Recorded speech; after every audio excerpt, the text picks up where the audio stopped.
This is my gaming mouse, the Kotinos by Sudoku 3. It looks really strange, but it's actually not as odd as you would think in concept. It's basically like the middle ground between a vertical mouse and a fingertip mouse, where it's meant to make it so you don't have to rotate your wrist, which is a more natural angle to cause less strain over time. And then we have fingertip mice, which are this growing niche of mice where it's a really small mouse that doesn't touch the back of your palm. So we cut off the back of the mouse, end up getting really lightweight, and only your fingers can really make contact with it. Hence the term fingertip mouse.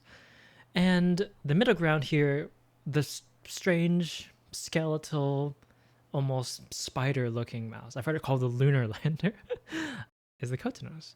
And yeah, it kind of combines both of those elements.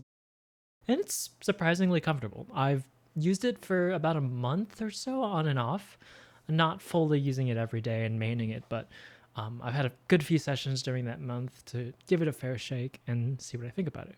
So this is designed by somebody named Sudoku 3, who isn't really in like the mouse modding space. He's more into the ergonomic keyboard stuff. If you've been following me a long time, you might have seen me make videos about, or make a video about something called the dactyl manuform. And that's kind of his community background.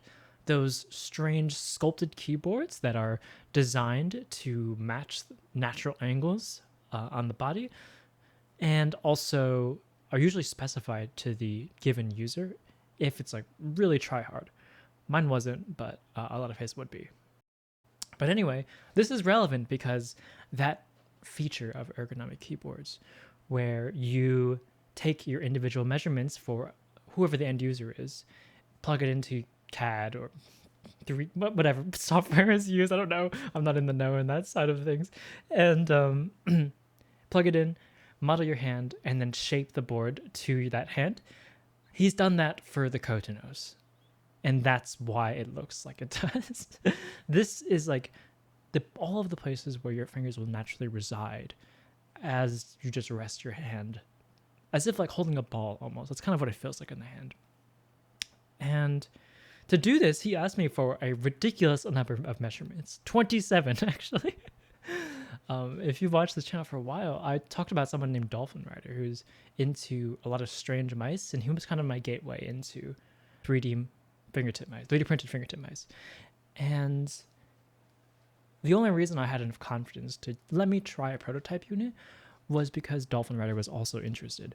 And I thought like, okay, well, me asking is for both of our benefits. I'll do it, I'll ask. And because there were so many measurements, Dolphin Rider ended up tapping out and never giving him his measurements. It was like this activation energy threshold to sit down and get 27 different lengths of your hands. It was too much for him. But it actually took me about a month too. To be fair, that's also when I was going to Australia, but it was a lot. But it's worth it for something that's completely made for you and should, in theory, be perfect for your hands. So the main question and the one unique perspective that I can kind of offer here is how good is it for aiming? And I've used a lot of fingertip mice over the years, as well as a few strange 3D printed mice. And I also have an obsession with the KPU, which I guess I'll talk about more about that later. However, something I've learned from all of these strange 3D printed mice is that a comfortable mouse does not always mean a mouse you'll aim well with. And I feel like a lot of people who've tried a lot of ergonomic mice may have a similar experience where it's really nice in the hand, it fills at the palm well, but you lose a lot of articulation, particularly with grip width. And just generally, like shapes that are very sculpted to your hands can limit that range of motion and that ability to have fine control. I kind of liken it to kitchen knives, where a lot of chefs will favor this really generic looking octagonal handle because it just allows you to kind of grip however you want, within reason, of course, and gives your fingers a lot of flat spaces to work with and like articulate it and have a lot of fine control. The alternative would be like having a handle that is sculpted to the shape of your fingers, which is kind of what the kotinos is, right? And those handles, you get a lot more, comfort. You still have a lot of wrist and arm motion. Like if you wanted to like hack out something, it's great for that. Like machete probably would have a handle shape like that. But for very fine tasks, it's not really ideal, in my experience at least. So there is this kind of sliding scale between grip width and finger engagement that I've noticed on a lot of mice like this, where the wider a mouse is, the less your fingers can actually do, but you will gain some more activation of your arm and probably a bit more comfort as well. But for that really precise pen-like feel that I talk about with the HSK Pro, that's kind of what contributes to it, is that really thin grip width. But anyway, in my first games, I tried it on Fragpunk, and my very first game, I went 40 and 18. In the second game, I went 40 and 11 in an FFA. This isn't like some crazy aiming achievement. I'm not saying this to gloat. The point here is that like you don't have to reinvent the wheel to learn how to use this mouse. Like the first time I used the dactyl menu for, I went back to maybe 20 words per minute. It was really difficult and frustrating at first because it felt like it shouldn't be that weird. And in this case, there is some strangeness, some movements that aren't quite coming out how I would expect them to, but overall it wasn't as intuitive as you would have anticipated for something that looks this strange. However, while this fingertip mouse does allow you to articulate the mouse with your fingers, it feels like the range of motion is there, is what I'm trying to say. It feels like you can't access it subconsciously as easily. And I'm guessing this is to do with the fact that my wrist isn't fully planted. When I use a fingertip mouse normally, it will have my wrist on the table, generating some stability, and I guess that can enable my fingers to do more. And if I actively think about it, I can get my fingers more involved in aiming while using the kotinos. But I don't know, it just didn't come naturally to me, which is strange for somebody with so much time with fingertip mice and have it play such a pivotal role in a lot of my, aiming movements. So it's possible that with enough practice, this issue could completely go away. But I will talk about why I haven't committed to it longer, aside from just not having had it that long towards the end here. So let's talk more about the details of this shape. How do I actually feel about it, and how well does it really suit me? I have a bit of history with a mouse called the KPU, and only realized that I understand how obsessive my relationship with that mouse is. It's a sort of strained ergonomic mouse. A lot of them sort of fall into this, like what is it called? The Death Adder or EC sort of shapes. Kind of oblong, kicks out to the back right, and it's this sort of angular shape. The KPU isn't really like that. It's not really like any other ergonomic mouse I've ever seen, but it's one that has some history within the Kovacs community for being a mouse that actually is quite good for aiming despite being ergonomic, which that's not to say that there aren't good ergonomic mice for aiming, but this one is like, I don't know, it seemed to offer a good balance of comfort and articulation. So from there, I commissioned like a wireless mod. I did a cable swap. I did, I really wanted the fingertip version, so I cut it in half. Eventually, some guy named Popo Pio made a true 3D printed fingertip one, which I thought was okay. And then a version 2, which I'm trying right now as well. So yeah, I have a lot of history with this mouse, and I feel like there is really something to this niche that will get fleshed out in the coming years. Because with like the asymmetrical Fenrir and hopefully more brands experimenting with fingertip shapes.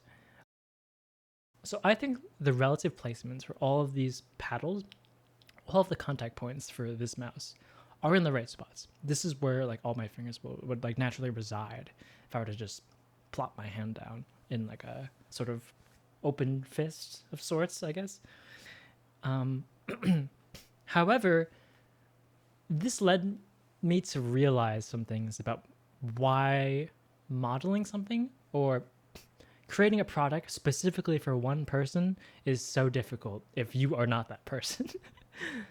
So the first thing that led me to realize that there was something not quite right was the click spoons, or I guess click paddles. They have a dip at the front of them that you're meant to rest your fingers in, which in theory seems like a really comfortable thing to do.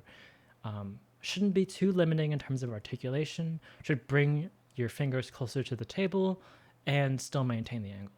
But whenever I would rest my fingers in these spoons, it felt like I was fighting the mouse now.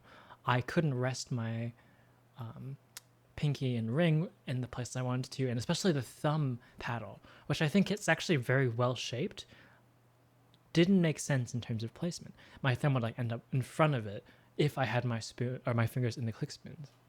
So that was a bit weird.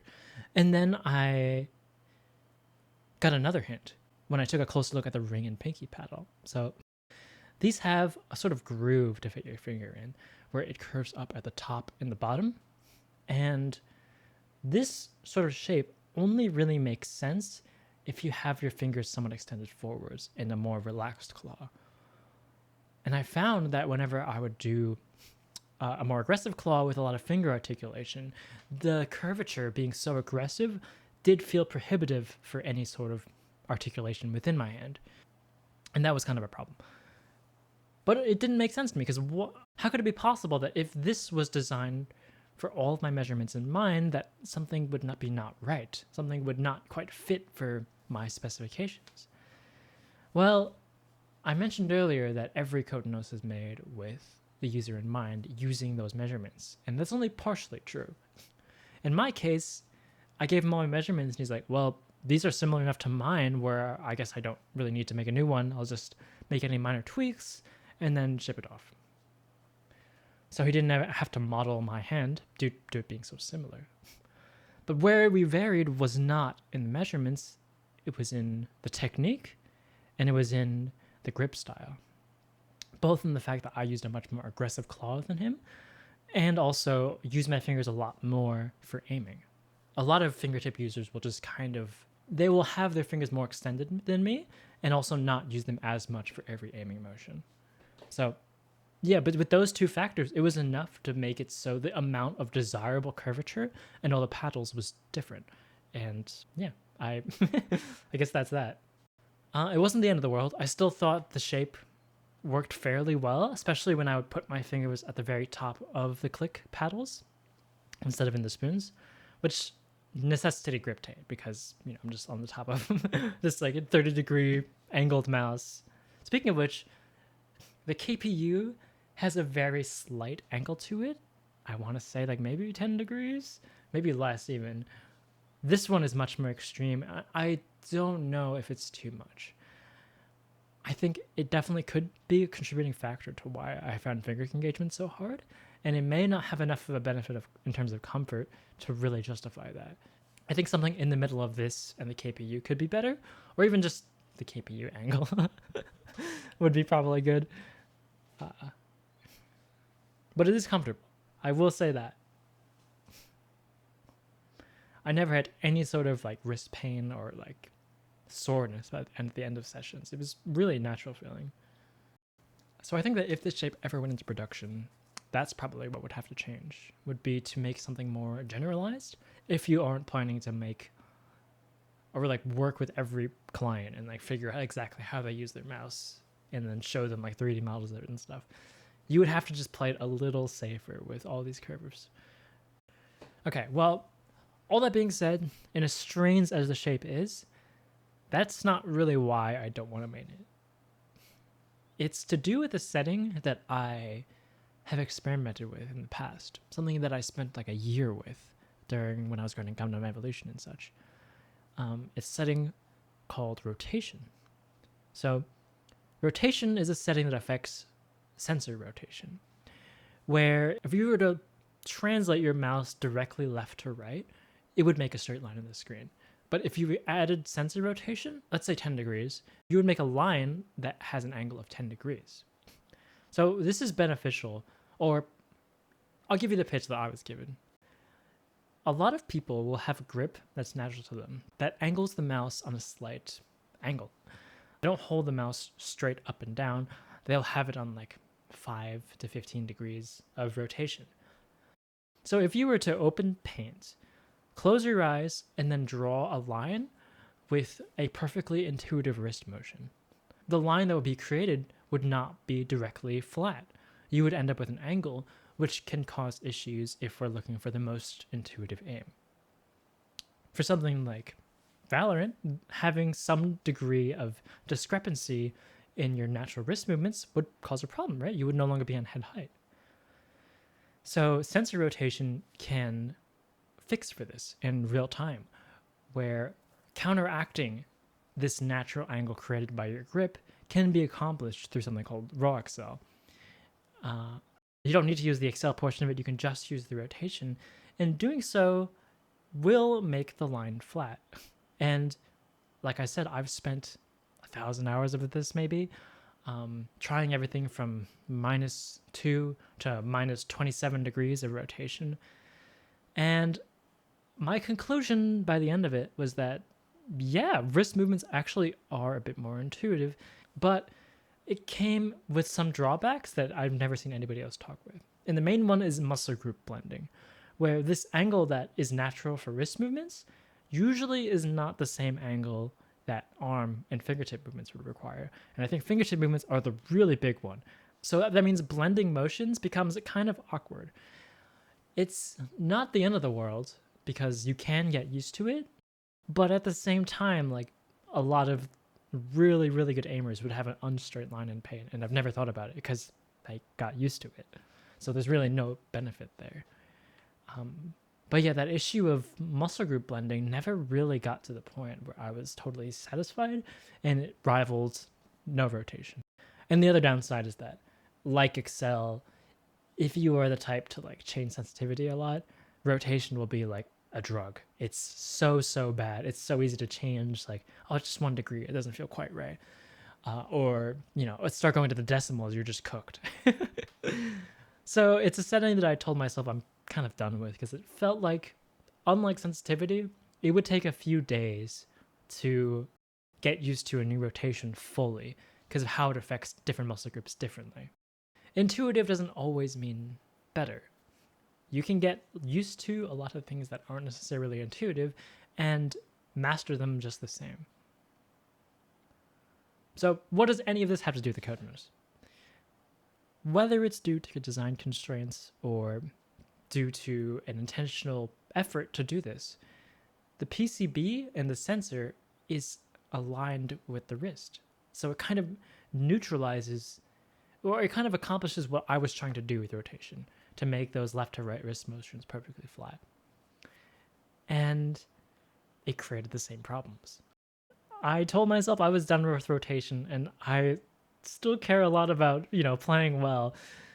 So I didn't want to hurt my aim too much, but this mouse was so interesting that I thought it was worth a try to just commit to it and see how it goes. And it probably wouldn't have been that bad if I could make it my daily driver. If I could just fully get used to this rotation for a month or a few weeks, then, I could stomach it. But I had another issue. And this one I think is my fault, where the first time I did the modding process for the kotinos, it's a fairly involved mod as far as mouse mods go. And I used an HSK 1K PCB, which I found was surprisingly incompatible with the kotinos mod. The side button fixture or PCB didn't quite fit in the screw holes, and it made it so I couldn't use the mouse buttons. I could charge, but I couldn't use the mouse buttons. So a little quirk of the HSK PCB is that it's actually split into 2 halves. And this is what allows the kotinos to still track motions while elevating the mouse buttons at an angle. However, that means you have to separate the 2 halves and then connect them with a jumper. And I don't know if using the HSK 1K PCB fried the jumper, maybe I bent it too much, or just like taking it in and out, or I was too rough with the disassembly. I don't know. Either way, I have the same issue on the HSK 4K PCB now, where even though all of the steps in the modding process went smoothly and the jumper is in place properly, I still can't use the mouse buttons, and it still charges, but I just, can't scroll, can't left click, right click. And it's actually not that big of a deal. I already don't use mouse 1 to shoot in gunfire. And I've kind of experimented with this idea of like, if I don't use mouse buttons and aiming, maybe my fingers will be less fatigued and more be able to activate more for more of aiming. So I have a few Battlefield clips where I have both ADS and fire bound to spacebar. I guess I'll stop talking about that now because it's kind of neither here nor there. Either way, it wasn't that big of a deal to me. However, it does mean that I can't make it my daily driver because I can't click on anything. So, you know, my browsing, my editing, everything like that just becomes kind of non-functional, and I would be going back and forth between the HSK and the kotinos whenever, or like multiple times in a day. And that made it so I could never fully get used to it. But, you know, it was still okay. I was having sessions where I would pull it out for gaming, I would play okay, get some clips, generate some more thoughts with it, and overall, I actually was having a pretty positive experience with it. There were a few Fragpunk games where I was like, wow, actually, maybe I should ask for a new jumper because I could see myself maining this. The shape was really comfortable, and there were elements of my aim that were like shockingly good compared to my normal fingertip mouse aim. And then I played another Fragpunk FFA. I matched up against somebody who I recognized, somebody who I'd only spoken to once. Fragpunk is a game that probably won't even be alive in a couple of years. This match was quick play. It wasn't ranked. Meant nothing. But just seeing this one person who I knew was good and I knew recognized me most likely made me want to try, made me want to win.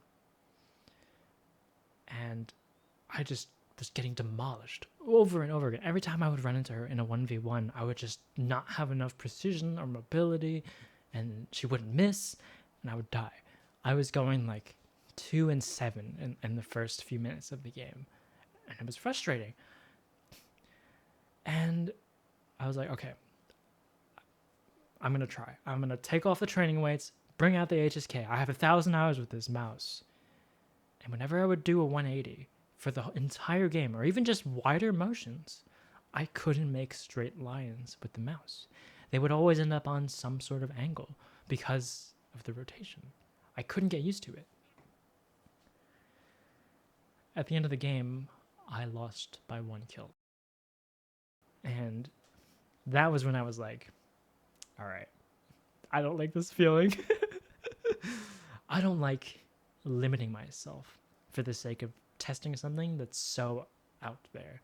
And my setup has always been a little bit out there, but it's always been things that have been close enough to the realm of what's been tried and tested that I felt okay about committing to it.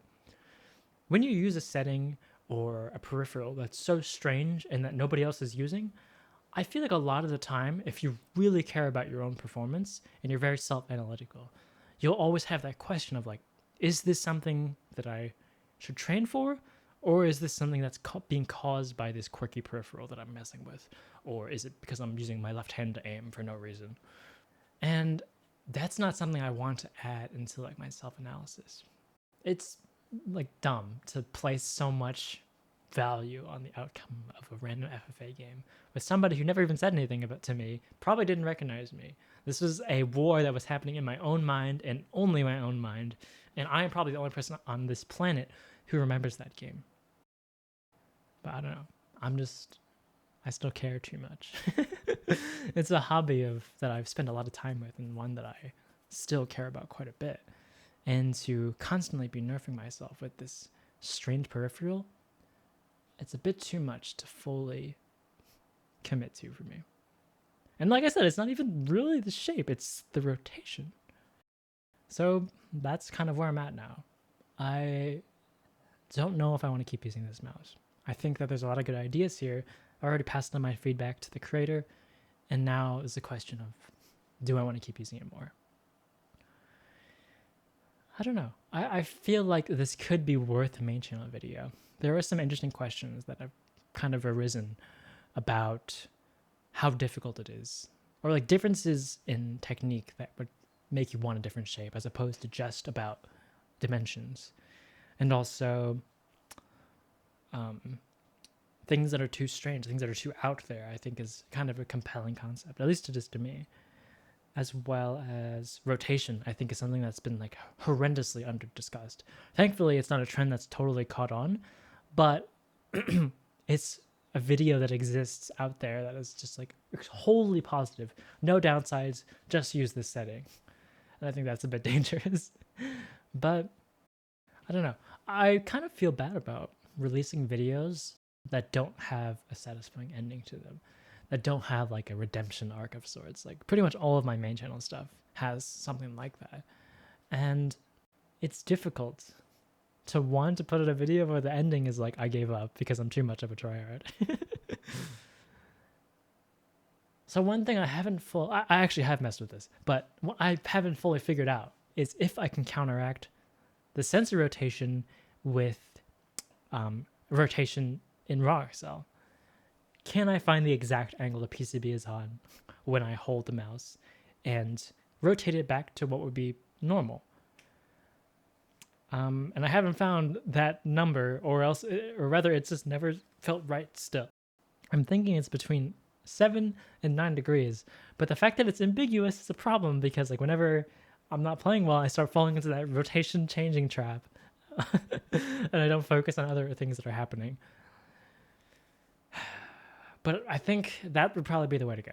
I don't want to wait for like a version 2. I think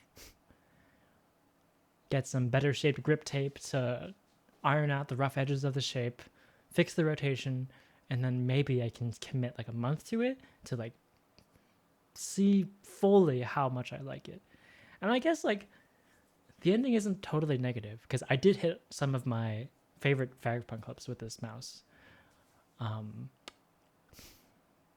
But I just can't make it. So what's the moral of the story here? Don't use rotation. I guess you could try it, but like I feel like there's some sinister downsides that nobody talks about. Shape is more than just hand size, or like shape preference is more than just hand size. And ergonomic fingertip mice are cool. I think there's a lot of potential here. I want somebody to make a really small KPU inspired fingertip mod. We'll see. Thanks for watching.